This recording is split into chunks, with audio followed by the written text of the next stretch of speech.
معزز سامعین مقدس و اساتذہ جامعہ مدنیہ اور تمام اراکین خانقاہ و ادارہ و عزیز طلباء، السلام علیکم ورحمۃ اللہ وبرکاتہ۔ الحمد للہ الذی خلق الانسان وعلمہ البیان، والصلاة والسلام علی من انزل علیہ القرآن وعلى آلہ واصحابہ الذین اتبعوہم الی یوم القیامۃ بإحسان، اما بعد فاعوذ باللہ من الشیطان الرجیم، بسم اللہ الرحمن الرحیم۔ سبحان الذی اسری بعبدہ لیلا من المسجد الحرام الى المسجد الاقصی، صدق اللہ العظیم وبلغنا رسولہ النبی الکریم، ونحن على ذلك لمن الشاہدین والشاکرین، والحمد للہ رب العالمین۔ سبھی حضرات مل کر ایک بار اپنے آقائی و مرشدی و مولائی جناب احمد مجتبیٰ محمد مصطفیٰ صلی اللہ علیہ وآلہ وسلم کی بارگاہ میں ایک بار درود و سلام پڑھ لیں۔ اللہم صلی علی سیدنا و شفیعنا و حبیبنا و مولانا محمد وبارک وسلم، صلاۃ و سلام علیک یا رسول اللہ صلی اللہ تعالی علیہ وآلہ وسلم۔ وہی نور حق، وہی ظل رب، ہے انہی سے سب، ہے انہی کا سب۔ وہی ظل رب، وہی نور حق، وہی ظل رب، ہے انہی سے سب، ہے انہی کا سب۔ نہیں ان کے ملک میں آسماں کہ زمین نہیں کہ زمان نہیں، نہیں ان کے ملک میں آسماں کہ زمین نہیں کہ زمان نہیں۔ وہی لامکاں کے مکی ہوئے، وہی لامکاں کے مکی ہوئے، وہی سر عرش تخت نشی ہوئے۔ وہی لامکاں کے مکی ہوئے، وہی سر عرش تخت نشی ہوئے۔ وہ نبی ہیں جن کے یہ مقام، وہ نبی ہیں جن کے یہ مقام۔ وہ خدا ہے جس کا مکان نہیں، وہ خدا ہے جس کا کوئی مکان نہیں۔ بلغ العلا بکمالہ۔ ایک بار اور درود پاک پڑھ لیں۔ اللہم صلی علی سیدنا شفیعنا و حبیبنا و مولانا محمد مبارک وسلم، صلاۃ و سلام علیک یا رسول اللہ صلی اللہ علیہ وآلہ وسلم۔ آج کی اس محفل کا جو سبب ہے وہ اکثر و بیشتر لوگوں کو معلوم ہے کہ آج ہمارے یہاں اکٹھا ہونے کا سبب، اور جنہیں نامعلوم ہے وہ یہ جان لیں کہ آج ہم اس شب میں ہم سب یہاں پر اکٹھا اس لیے ہوئے ہیں کہ تاکہ نبی پاک کی ذکر کر سکیں، تاکہ اپنے رسول، اپنے پیغمبر اعظم کا ذکر کریں، اور بالخصوص ان کی حیات کے اس گوشے پر ذکر کریں کہ جس گوشے کو تمام امت مسلمہ معراج اور اسراء کے نام سے یاد کرتی ہے۔ اسراء اور معراج کے نام سے۔ معراج وہ حیات رسول کا ایک ایسا گوشہ ہے کہ جس گوشے میں اللہ کے رسول صلی اللہ علیہ وآلہ وسلم زمین سے آسماں پر گئے اور وہاں رب تعالیٰ کی زیارت کی۔ اپنی سر کی آنکھوں سے اللہ کے رسول نے خالق کائنات کا دیدار کیا، اور اس کے بعد نبی پاک صلی اللہ علیہ وآلہ وسلم اس خاک کی گیتی پر دوبارہ تشریف لائے۔ اسی گوشے کی یاد میں ہم اس رات کو محفلیں سجاتے ہیں، اور اس رات کی برکتیں بھی ہیں۔ علماء نے اس رات کے تعلق سے بڑی برکت کی چیزیں اور بہت سارے اوراد و وظائف بھی نقل کیے ہیں کہ اس رات میں بالخصوص اتنی رکعت نماز پڑھی جائے، اور بالخصوص ہر رکعت میں یہ سورے پڑھے جائیں۔ تو یہ کچھ اوراد و وظائف ہے جو ہمیں اور آپ کو جاننا بھی چاہیے، تاکہ ہم اس رات کو اپنی عبادتوں سے سجا سکیں اور اس رات کی برکتیں ہم لوٹ سکیں۔ یہ تو بات ہوئی اس رات کے تعلق سے، اس محفل کے تعلق سے۔ آئیے ہم کچھ اس گوشے کے تعلق سے ذکر کریں۔ اللہ تبارک و تعالیٰ ارشاد فرماتا ہے سبحان الذی اسری بعبدہ، پاک ہے وہ ذات جو لے گیا اپنے بندے کو رات میں، جو لے گیا اپنے بندے کو رات میں مکہ معظمہ سے بیت المقدس۔ اس آیت کریمہ کے تعلق سے علماء نے ذکر کیا ہے کہ سب سے پہلی چیز معراج کیا ہے؟ اسراء۔ دو چیزیں ہیں، ایک ہے اسراء اور ایک ہے معراج۔ عام طور سے ہم یہ جانتے ہیں کہ معراج، اسراء کو بہت کم لوگ ذکر کرتے ہیں۔ دونوں باتیں آپ سنیں۔ اس رات کے تعلق سے دو چیزیں ہیں، ایک ہے اسراء اور ایک ہے معراج۔ اسراء کسے کہتے ہیں اور معراج کسے کہتے ہیں؟ اسراء کہتے ہیں کہ اللہ کے رسول براق پر سوار ہو کر کے، جو ایک سواری ہے، آسمانی سواری، جنتی سواری، اللہ کے رسول اس براق پر سوار ہو کر مکہ معظمہ سے بیت المقدس کو گئے۔ اسے اسراء کہا جاتا ہے، اس سفر کو اسراء کہا جاتا ہے۔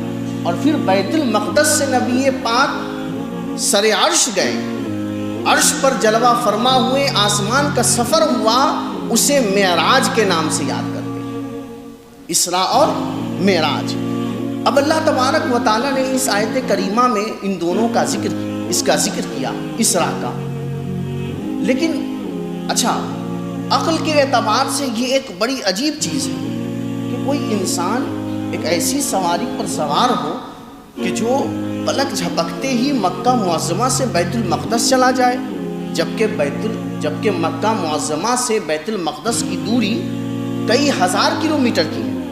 اگر کوئی انسان آپ کو یہ کہے کہ بس پلک جھپکتے ہی میں جو ہے دلی سے واپس آ گیا، وہ تو بیت المقدس سے دور کی بات ہے۔ کوئی صرف یہ کہے کہ میں دلی سے واپس آ گیا اور بس اتنی دیر میں، کہ جتنی دیر میں آپ ایک گھونٹ پانی پیتے ہیں، ماننے کی بات ہے، کوئی نہیں مانے گا، لیکن کوئی نہیں مانے گا۔ یہ بات بڑی عجیب ہے کہ اللہ کے رسول براق پر سوار ہو کر کے اور پل بھر میں مکہ معظمہ سے بیت المقدس گئے، پھر بیت المقدس سے آسمان پر، اور پھر اتنی دیر میں چلے بھی آئے۔ یہ بڑی عجیب بات ہے، لیکن یاد رکھیں عجیب بات ہمارے اعتبار سے، حیرت والی بات یہ ہمارے اعتبار سے ہے، بندوں کے اعتبار سے ہے، کیونکہ بندوں کی طاقت لمیٹڈ ہوتی ہے، انسان کی طاقت ایک متعین ہوتی ہے، لمیٹڈ ہوتی ہے، ان لمیٹڈ اس کی طاقت نہیں ہوتی ہے۔ اور جس کی طاقت ان لمیٹڈ ہو اور جس کا پاور لامحدود ہو، اس کے لیے یہ چھوٹی بات ہے۔ وہ پل بھر میں چاہے، جو پل بھر میں پوری دنیا کو تباہ کر سکتا ہے، پوری دنیا کو برباد کر سکتا ہے، اور جس کے صرف کن کہنے سے پوری کائنات وجود میں آ سکتی ہے، اس کے لیے یہ سفر اسراء اور سفر معراج، ایک بندے کو کعبہ معظمہ سے بیت المقدس لے جانا اور پھر اس کے بعد ساتوں آسمان کا سفر کروا دینا، یہ اس کے لیے ایک ذرے برابر کی بات ہے، کیونکہ جس کے صرف کن کہنے سے پوری کائنات وجود میں آ جائے، اس کے لیے تو چھوٹی سی بات ہے۔ اور ابھی یہ بھی میں ذکر کروں گا کہ یہ بھی بالکل ایسا نہیں کہ نبی پاک صلی اللہ علیہ وآلہ وسلم یہ پہلے شخص تھے اس دنیا کے جن کے ساتھ یہ رونما ہوا۔ آئیے ہم چلتے ہیں، اللہ کے رسول صلی اللہ علیہ وآلہ وسلم آسمان پر گئے۔ کچھ ایسے بھی لوگ ہیں جو انکار کرتے ہیں کہ نہیں، وہ تو روحانی طور پر گئے، جسمانی طور پر کہا نہیں۔ امام راضی علیہ الرحمہ نے اس کو تفسیر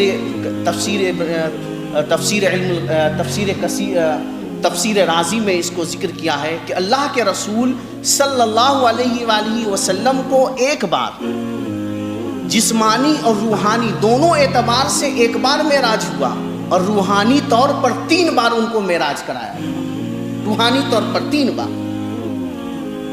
تو اللہ تبارک و تعالیٰ نے جب اس معراج کا ذکر کیا تو سب سے پہلے کون سا لفظ ذکر کیا؟ ذرا آپ یاد کریں،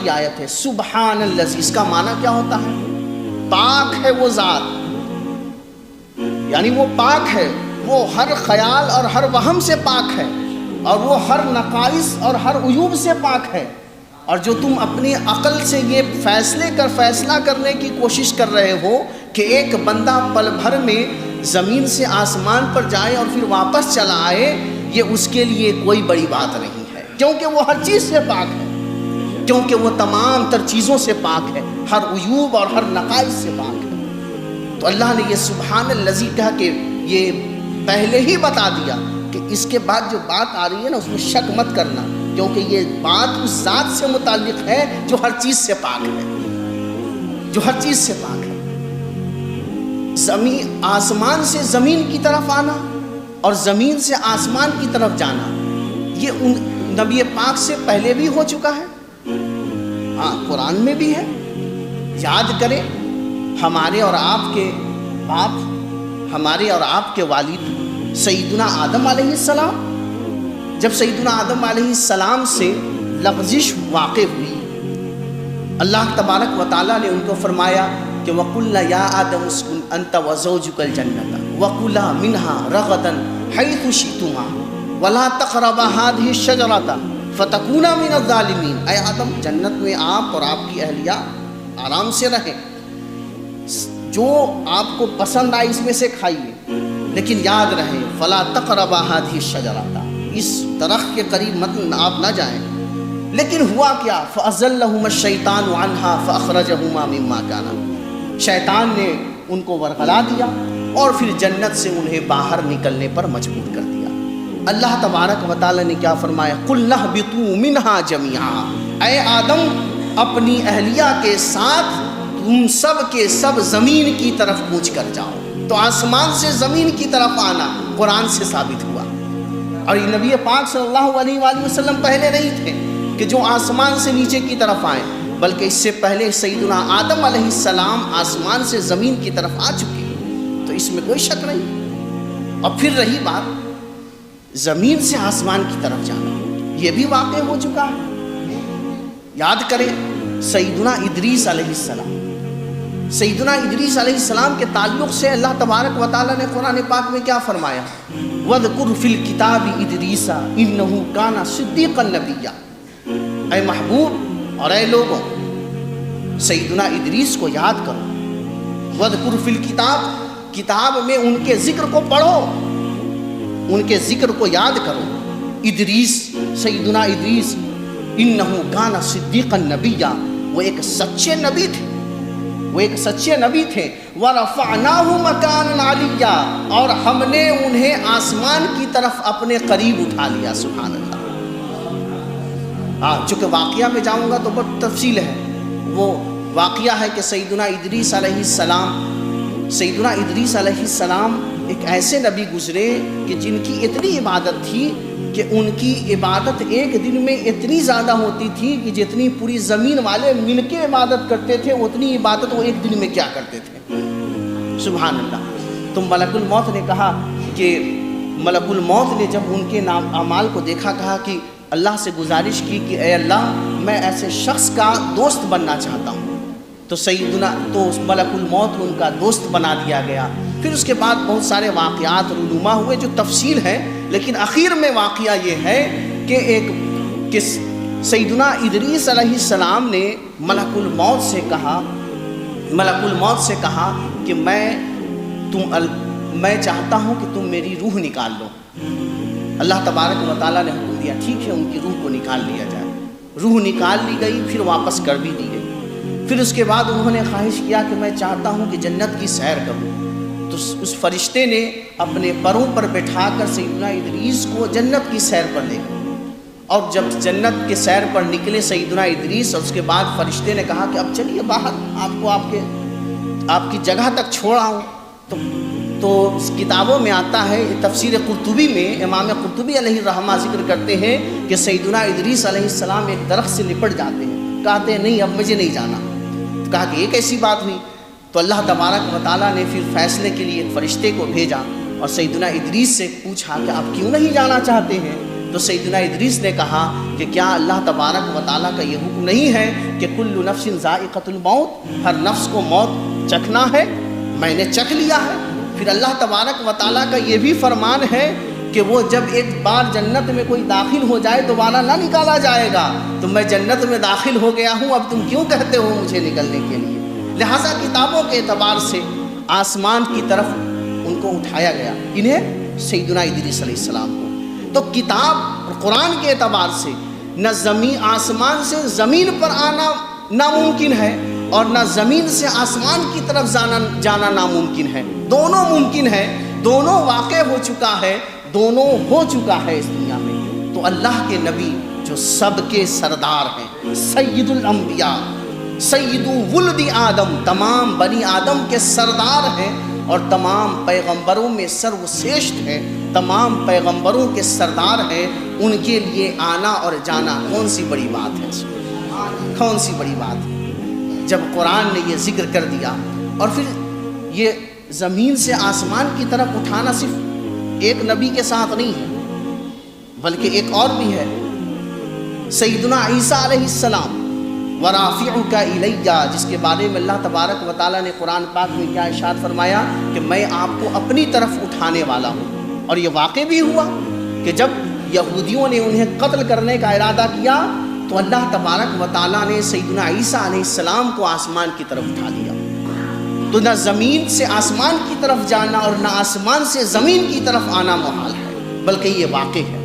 ایک بار درود پاک پڑھیں، اللہم صلی علی سیدنا شفیعنا و حبیبنا مولانا محمد وبارک وسلم، صلاۃ و سلام علیک یا رسول اللہ صلی اللہ تعالیٰ علیہ وآلہ وسلم۔ اب ایک آخری بات میں آپ سے ذکر کرنا چاہوں گا، وہ آخری بات یہ ہے کہ رہی بات کہ پل بھر میں زمین سے آسمان کی طرف جانا اور آسمان سے پھر واپس آنا، یہ عقلی طور پر بھی درست ہے اور قرآن میں یہ بھی واقع ہے۔ لوگ کہتے ہیں کہ اتنی اسپیڈ کہاں سے آ گئی؟ اب تو دنیا بتا رہی ہے، دنیا میں ایک سے ایک ٹیکنالوجی، ایک سے ایک روز نئے انوینشن ہو رہے ہیں، اور یہ ہر دن اس بات کو ہر ایک آنے والی ٹیکنالوجی ثابت کر رہی ہے کہ انسان کے جب بنائے ہوئی چیز کی اسپیڈ کا کوئی جواب نہیں، تو جو خالق کائنات ہے اس کی اسپیڈ کا کیا جواب ہوگا؟ آپ کو وہ قصہ یاد ہوگا کہ جب حضرت سیدنا سلیمان علیہ السلام نے ایک بار ایک ہدہد کو جو ان کی دربار میں رہا کرتا تھا ان کو تلاشا، جو کہ وہ ایک ہدہد ان کی بارگاہ میں رہا کرتا تھا اور بہت ساری چیزوں میں وہ کام آتا تھا۔ تو ایک بار اللہ تبارک و تعالی ارشاد فرماتا ہے وَتَفَقَّدَ الطَّيْرَ فَقَالَ مَا لِيَ لَا أَرَى الْهُدْهُدَ أَمْ كَانَ مِنَ الْغَائِبِينَ، کہ میں ہدہد کو تلاش کر رہا ہوں، کئی دنوں سے ڈھونڈ رہا ہوں، وہ ملتا نہیں ہے، کہاں چلا گیا؟ فَمَكَثَ غَيْرَ بَعِيدٍ فَقَالَ أَحَطْتُ بِمَا لَمْ، تو قصہ یہ ہے قرآن پاک میں کہ ہدہد جو ہے کئی دنوں تک سیدنا سلیمان علیہ السلام کی بارگاہ سے اور ان کے دربار سے دور رہا۔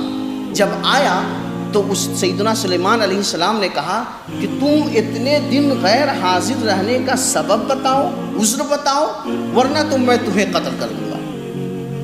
تو ہدہد نے کیا کہا کہ ہدہد نے کہا کہ انی وجدت امرأۃ تملکہم وأوتیت من کل شیء ولہا عرش عظیم، کہ میں ایک ایسی قوم کے پاس گیا کہ جس قوم کی سردار ایک عورت ہے اور اس کے پاس اتنی جاہ و جلال ہے، اتنی مال و دولت ہے کہ اس کا کوئی جواب نہیں۔ تو سیدنا سلیمان علیہ السلام نے اس سے کیا کہا، ہدہد کو کہا کہ اچھا یہ بات ہے، ٹھیک ہے، یہ میرا خط لے جاؤ، انی تعلو علی واتونی مسلمین۔ سیدنا سلیمان علیہ السلام نے اس خط میں کیا لکھ کر بھیجا؟ اس خط میں لکھ کر بھیجا کہ تم جلد سے جلد، میں تمہیں حکم دیتا ہوں کہ جلد سے جلد میری بارگاہ میں تم لوگ حاضر ہو جاؤ۔ اب اس میں ایک بات اور میں ایڈ کرنا چاہتا ہوں طلباء کے لیے بالخصوص، اور ان تمام لوگوں کے لیے جو علم کی خواہش رکھتے ہیں اور علم کی جستجو میں رہتے ہیں اور علم سے محبت کرتے ہیں۔ ذرا دیکھیں، ایک ہدہد ہے، انسان ہے کہ پرندہ ہے؟ پرندہ ہے، انسان تو نہیں ہے۔ اب ہدہد کا معاملہ یہ ہوا کہ ہدہد جو ایک پرندہ ہے، انسان نہیں ہے، اس ہدہد نے ایک علم کو ایکوائر کیا، اور وہ کیا؟ ایسی خبر لے کر آیا جو آج تک کوئی نہیں لے کر آیا، ایسی خبر لے کر آیا اور ایسی قوم کی خبر لے کر آیا جو آج تک کوئی نہیں لے کر آیا. یعنی اس نے ایک امپورٹنٹ انفارمیشن سیدنا سلیمان علیہ السلام کی بارگاہ تک پہنچایا. تو اب اس انفارمیشن اور اس علم کا نتیجہ کیا نکلا دیکھیں. سیدنا سلیمان علیہ السلام نے اسے اپنا ایمبیسڈر بنا دیا. سبحان اللہ، اپنا ایمبیسڈر بنا دیا، اپنا رسول بنا کر کے بھیجا کہ جاؤ. میں ہمیشہ تو کسی انسان کو بھیجا کرتا تھا کسی قوم کے بادشاہ کے پاس، لیکن تمہارے علم کے بدولت تم پرندہ ہوتے ہوئے میں تمہیں اپنا ایمبیسڈر بناتا ہوں، میں تمہیں اپنا رسول بناتا ہوں. جاؤ یہ خط لے کر کے اور فلاں ملکہ کو جا کر دے آؤ.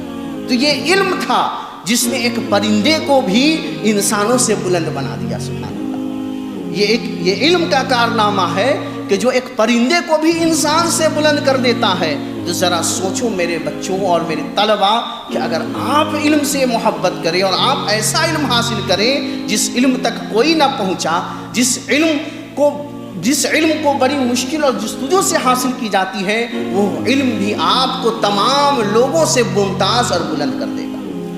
یہ علم کا کارنامہ، یہ علم کی حیثیت ہے، یہ علم کا پاور ہے، یہ ایجوکیشن کا پاور ہے. تو جب سیدنا سلیمان علیہ السلام نے جب خط بھیجا کہ تم جتنے لوگ ہو سب کے سب یہاں پر جلد سے جلد آ جاؤ. تو اب جب ملکہ بلقیس اپنے قوم اور اپنے دربار سے نکلی اور اپنے شہر سے نکلی، تو اس وقت معلوم ہے ایک واقعہ ہوا. وہ کیا؟ سیدنا سلیمان علیہ السلام کی خواہش ہوئی کہ ملکہ بلقیس کے بارے میں سنا ہے کہ اس کا عرش جو ہے بہت بڑا ہے، اور جس پر وہ بیٹھتی ہے دربار میں، جس پر وہ بیٹھتی ہے وہ کافی شان کے لائق ہے، کافی دیکھنے کے، اور کافی وہ جگہ اور وہ دربار کافی حسین و جمیل ہے. تو سیدنا سلیمان علیہ السلام کی خواہش ہوئی کہ کیا کوئی ایسا ہے میرے دربار میں جو اس کے یہاں آنے سے پہلے اس کے عرش کو اٹھا کر میری دربار میں لے آئے. سبحان اللہ. تو قال یا ایھا الملأ ایکم یاتینی بعرشھا قبل ان یاتونی مسلمین. اے میری جماعت، اے میرے لوگوں، کیا تم میں کوئی ایسا ہے کہ جو اس کے عرش کو یہاں اس کے پہنچنے سے پہلے میرے سامنے لا کر حاضر کر دے؟ تو ایسے میں ایک کھڑا ہوا. کون؟ قال عفریت من الجن.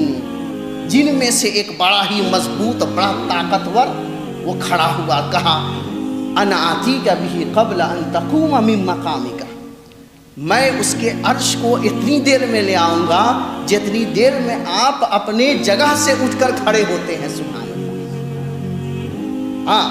انا آتیک بہ قبل ان تقوم من مقامک. میں اس کی عرش کو، میں اس کی جلوگاہ کو اتنی دیر میں لے آؤں گا جتنی دیر میں آپ اپنی کرسی سے کھڑے ہوتے ہیں. اللہ اکبر. یہ تو بہت بڑی بات ہو گئی. جب یہ اتنی بڑی بات ہے تو اس کے بعد آنے والی اس سے بھی بڑی بات ہے. اس کے بعد جو آنے والی ہے وہ اس سے بھی بڑی بات ہے. ایسے میں جب ایک نے دیکھا تو دوسرے نے کیا کہا؟ ایک دوسرے جو ان کے وزیر تھے، قال الذی عنده علم من الکتاب انا آتیک بہ قبل ان یرتد الیک طرفک.